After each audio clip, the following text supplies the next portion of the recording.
The New York Islanders season is just one game old, and already a regular player has suffered an injury. We'll have the latest updates, plus a preview of tonight's game against the Arizona Coyotes. All that and more on today's Locked On Islanders podcast. Your Locked On Islanders, your daily podcast on the New York Islanders. Part of the Locked On Podcast Network, your team every day.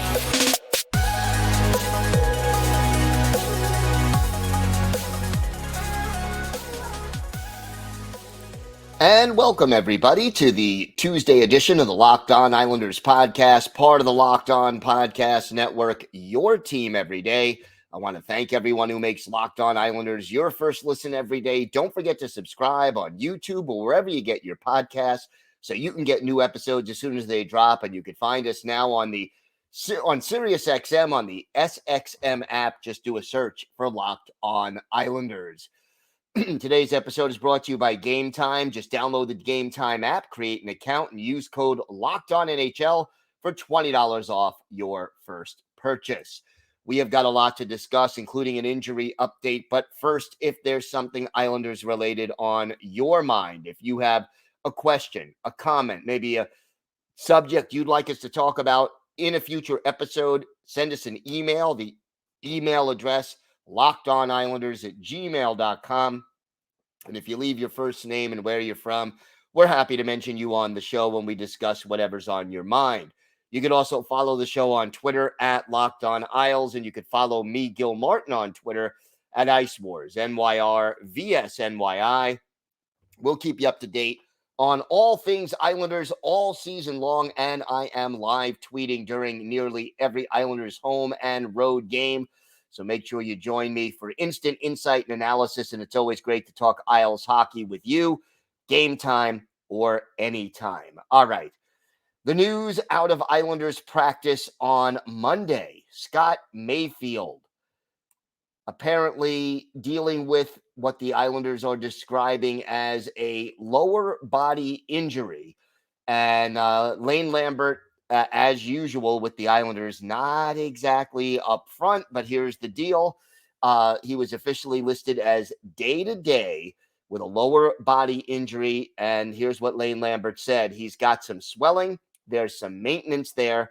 We'll see how he is tomorrow. Now, the injury actually took place when Mayfield blocked a shot late in the game Saturday against the Buffalo Sabres. And here's sort of the question. We still don't know. It is entirely possible Scott Mayfield ends up signing, continuing to be ready, that the swelling goes down before tonight's game and he's ready to go. But if he's not, Samuel Bolduc would be the natural person to replace Mayfield in the lineup. But here's the thing. Mayfield, a right-handed defenseman, Bolduc, left-handed. That means that somebody is going to have to play on their off side or weak side if it is indeed Bolduc who steps into the lineup. And then obviously, does that affect your pairing? Would you be comfortable with a third pairing of Sebastian Aho and Samuel Bolduc, with one of them playing on the opposite side, or basically having two left shooting defensemen as your third pair?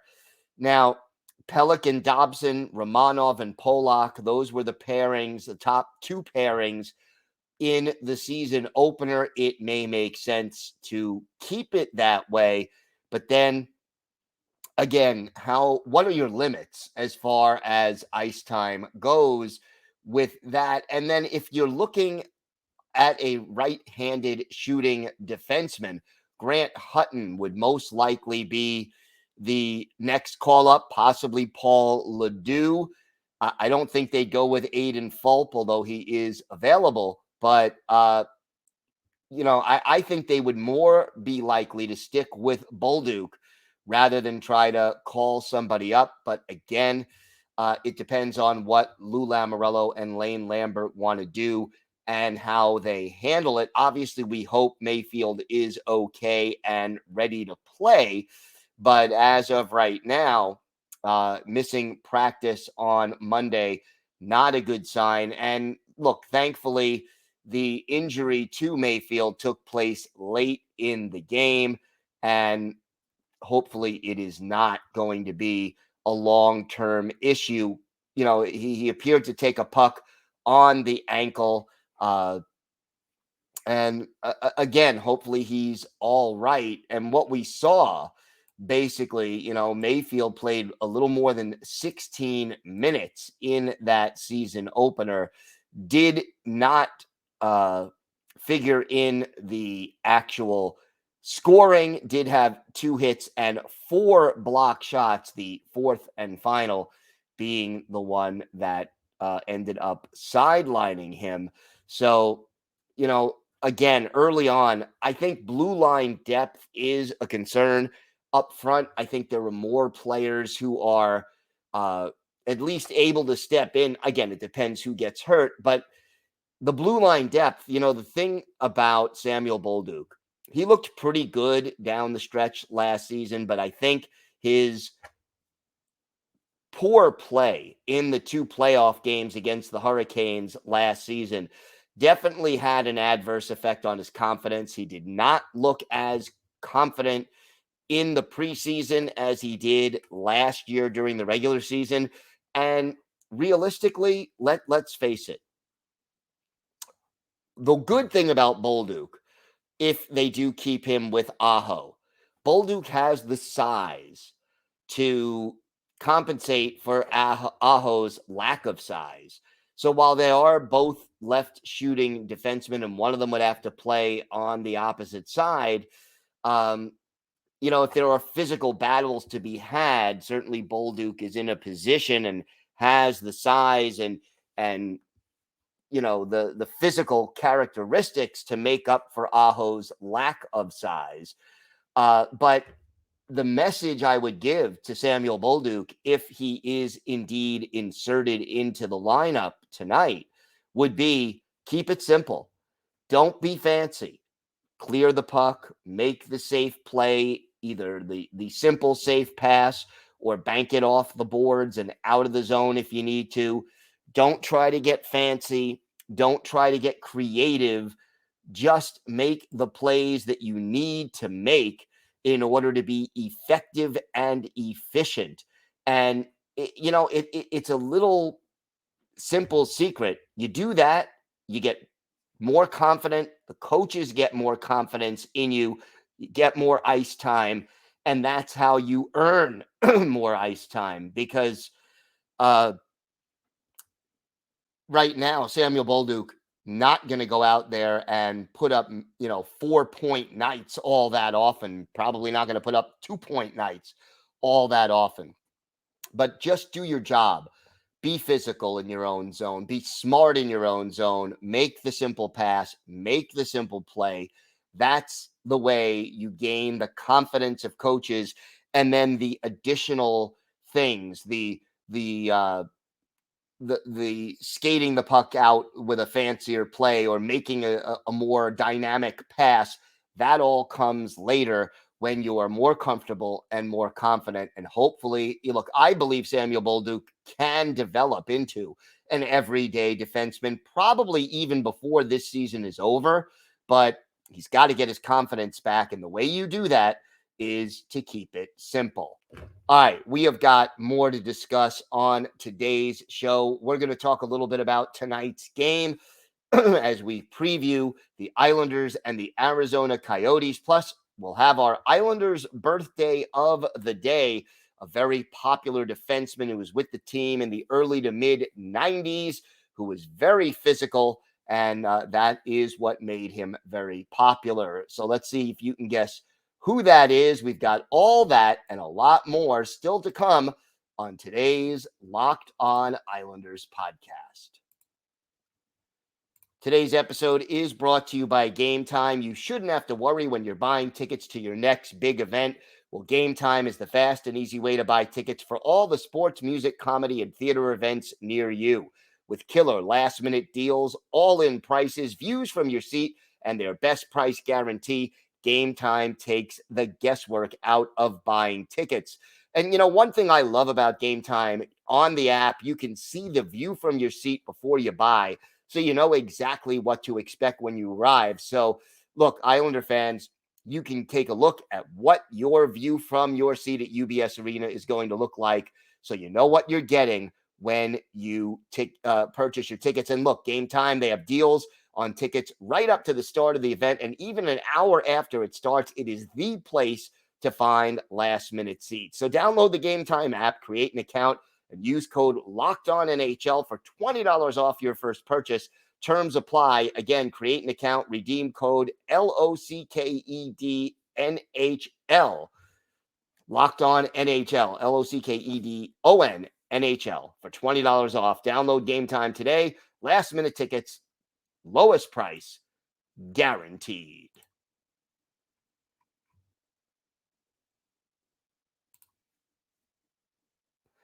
Today's episode is also brought to you by Athletic Greens.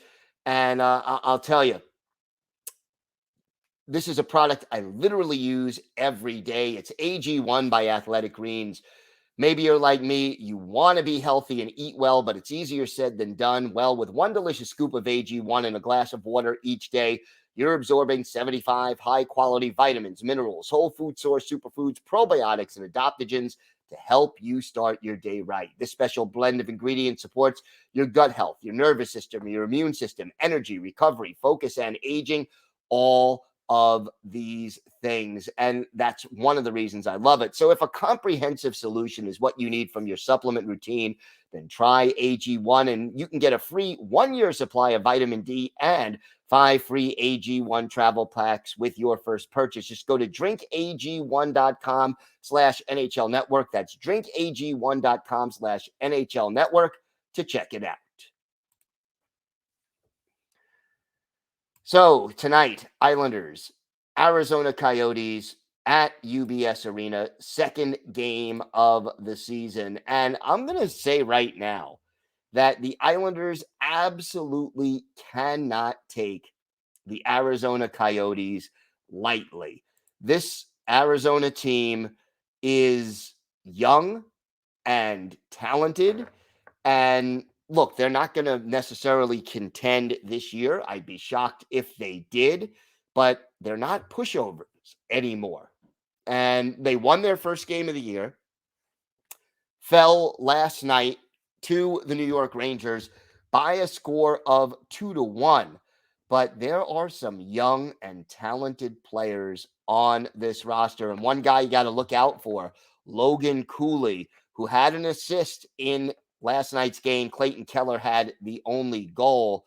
And, again, there's just you may not know all of the names on this Arizona roster. I mean, this is not a team that the Islanders face often, and it is not a team that has been in the spotlight lately. But remember, last year, the Coyotes beat the Islanders both times these two teams played, and you absolutely cannot take them lightly. I think the Islanders kind of did that last year, and it really cost them. And, you lose twice to Arizona. Those are the kind of points you need to pick up, especially at home, that can cost you a playoff berth, because we know this race to the playoffs is probably going to be tight in a very competitive Metropolitan Division and a very competitive Eastern Conference. Let's look at the line combinations for the Arizona Coyotes. Barrett Hayton centers the top line with the always dangerous Clayton Keller to his left, Nick Schmaltz to his right. Logan Cooley, who we mentioned earlier, one of the better young talents, he centers Jason Zucker and Alexander Kerfoot on the second line. Nick Bukestad is the third line pivot with Matthias Maselli and Lawson Krause on either side of him. And then from left to right on the fourth line, it's Liam O'Brien, Jack McBain, and Travis Boyd. On defense, J.J. Moser and Sean Dursey are the top pair. Travis Dermott and Matthew Dumba, the second pair. And boy, did Dumba have a rough night. 14 penalty minutes, including a misconduct in the game last night for Matt Dumba. And then Juuso Valimaki and Troy Stecher are the third pairing for the Arizona Coyotes. Now, the goalies, Connor Ingram, played last night. So we will most likely see Karel Vejmelka in goal. Vejmelka was the goalie for the first game of the year, which Arizona won. Meanwhile, on IR right now, Jakub Voracek, Shea Weber, and Brian Little. So some pretty talented players already on the injury list. The keys for the Islanders, in my mind, in this game: number one, keep playing Islanders hockey. What they did against Buffalo, as far as strategy is concerned, absolutely what they have to continue to do. Tie up things in the neutral zone. Don't let guys like Clayton Keller or Logan Cooley have a lot of time and space to pick up speed and create off the neutral zone. Make the Coyotes earn it. I suspect we will again see Ilya Sorokin in goal for the Islanders, only because we know that they have a back-to-back coming up Friday and Saturday, and you know that one of those two games, almost certainly Semyon Varlamov will be in goal. So I figure they probably go with Sorokin tonight, and then they can go with Varlamov on Friday, and then Saturday go back to Sorokin, or, possibly they go to Varley now and keep it a little more even. But knowing Lane Lambert, knowing the way the Islanders brass tends to think, I guess it would be Sorokin in goal for the Islanders. The other thing the Islanders have to do: don't take the Coyotes lightly, and if you get a lead, don't take your foot off the gas. They did that against Buffalo, blew a 2-0 lead, ended up winning it 3-2. But I need a 60-minute effort from this team. They don't have to be dominant for 60 minutes, but they can't have long lapses like they did against Buffalo, where the puck is in the Islanders' zone for 2-3 minutes at a time, or 4 out of 5 minutes at a time. You gotta, again, work on getting the puck out of your own zone and just do a better job of that. And hopefully, again, the Islanders can get the power play going. Again, it's early in the season. I'm not going to sit here and read the power play stats after 2 games and penalty kill stats for the Coyotes, but rest assured, the Islanders need to be there on special teams and be able to win that battle. Be a plus on special teams. If you give up a power play goal and you score 2 power play goals, I can live with that, but it's something we need to see. And the other thing for the Islanders, let's get that top line going. The line of Bo Horvat, Matthew Barzal, and as of right now, Simon Holmstrom, they all need to be let's at least get 1 goal from this line in this game. So looking forward to what should be a very entertaining game, and hopefully the Islanders can end their losing streak to the Arizona Coyotes. That is something they are definitely going to need to do. All right, we've got more to get to on today's show. We're going to talk a little Anders Lee now that he is playing on the third line. Plus, we'll have our Islanders birthday of the day. So all of that and more coming up on today's Locked On Islanders podcast. Today's episode is brought to you by FanDuel. Snap into action this NFL season with FanDuel, America's #1 sportsbook right now. New customers get $200 in bonus bets guaranteed when you place a $5 bet. That's $200 in bonus bets, win or lose. So if you've been thinking about joining FanDuel, there's no better time to get in on the action. The app is so easy to use, and there's a wide range of betting options, including spreads, player props, over-unders, and more. And hey, NFL, baseball playoffs, or why not let your knowledge of the Islanders be your guide on FanDuel? Check out the latest odds on FanDuel. Visit FanDuel.com/lockedon and kick off the NFL season. FanDuel, official partner of the National Football League. So Anders Lee, the captain, now playing on the third line. And I'll be honest with you, I don't think that's a bad thing. Everydayers, and you've heard that my concern, or one of my concerns with the Islanders, is that Anders Lee and Bo Horvat should not be on the same line together. Why? Because let's face it, their styles are very similar and they don't complement each other well as a result. So Lee, dropping down to the third line, only played 14 minutes and 17 seconds of ice time in the opener, did have 2 shots on goal.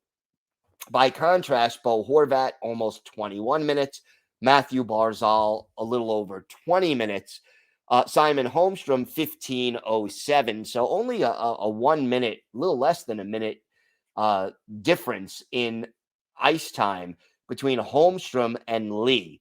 But to me, you know what? Having Anders Lee on the third line, and let's say that cuts down his ice time by a minute, 2 minutes, whatever it's going to be, 3 minutes a game. That may not be the worst thing for the New York Islanders, because Anders Lee could probably give you 14 very, more effective minutes, or give you 18 or 17 minutes where he's a little gassed and may not be as effective for all of that game. And let's face it, if you have a fresher, healthier Anders Lee, that is going to help you late in games. Because, look, Lee, in spite of his slow finish to the season and his disappointing play in the playoffs last year, he was still second on the team in goals. And you don't want to give up on him. You don't want to make him feel like he's being demoted. But I think by being on this third line, I think he will be more effective under the circumstances. And let's face it, he is the kind of guy, you team him with Fasching and Pajot, where he could be the primary goal scorer on that line, with Fasching digging pucks out of the corner and Pajot making passes. And I think as a trio, they could develop some very good chemistry. And I think that could make things better. And look, Anders Lee very well could and should still see some ice time on the power play, preferably, again, not on the same power play unit as Bo Horvat.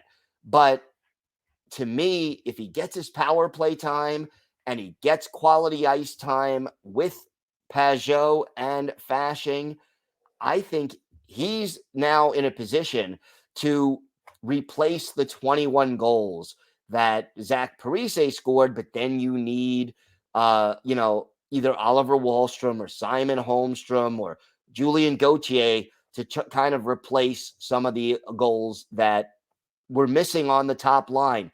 I'm not confident at this point that Holmstrom is the answer on the top line. I'm willing to give him a chance. I'm willing to give him a few games. He didn't look out of place, but I still don't see him giving you the offense you need. And then the question is, when is Oliver Wahlstrom ready to come back on the ice? And when do you think that Julien Gauthier deserves a shot? All of these are questions that we're going to take a look at as the season progresses. Time now for our Islanders' birthday of the day. And Monday was the 51st birthday of former Islanders defenseman Darius Kasparaitis. Born in Lithuania, first-round pick, 5th overall by the Islanders back in 1992. Came over to the Islanders in 92-93 after playing in Russia. And then, played in 79 games his rookie year, was a big part of the big 1993 playoff run to the conference final. Played in 18 playoff games that year, 5 assists and 31 penalty minutes. Kasparaitis wasn't afraid to hit anybody. Mark Messier, Doesn't matter. Yeah, he may respect Mark Messier, but he's not afraid to hit Mark Messier. Jaromir Jagr with the Penguins back then wasn't afraid to hit him. Darius Kasparaitis made your team brave, and he got some of the better players in the league off of their games because he wasn't afraid to go after them. Never scored more than 4 goals in a season as an Islander. Never scored more than 21 points in a season as an Islander. But that wasn't his strength. His strength was physicality and defense. Traded to the Penguins during the 96-97 season, then played briefly for Colorado, for the Rangers, and then finished his career back in the KHL. For Darius Kasparaitis, 863 NHL games, 27 goals, 163 points, and 1,379 penalty minutes. Add 2 goals and 12 points in 83 playoff games. Again, 22 of those with the New York Islanders. One of Kasper's better games as an Islander, December 17th, 1992 at the Nassau Coliseum. Islanders hosting the Ottawa Senators, and this game was a blowout. Steve Weeks in goal to start for Ottawa. He was eventually relieved by Peter Sidorkovitz. Glenn Healy, the goalie for the Islanders, but Darius Kasparaitis in this game, a goal and an assist. He was a +2, only had 2 penalty minutes, and he got the goal on 3 shots in this game. Islanders defeating the Ottawa Senators by a score of 9-3. So the ever popular Darius Kasparaitis, Casper the friendly ghost, not so friendly to opposing stars, but a very popular New York Islander. He is our Islanders' birthday of the day. Want to thank everyone again for making Locked On Islanders your first listen every day. Everydayers, tomorrow on the show, we'll have our key takeaways from this game against the Arizona Coyotes and our first farm report of the season as we take a look at all things Bridgeport Islanders as well. Until then, stay safe. Have a great day, everyone. And of course, let's go Islanders.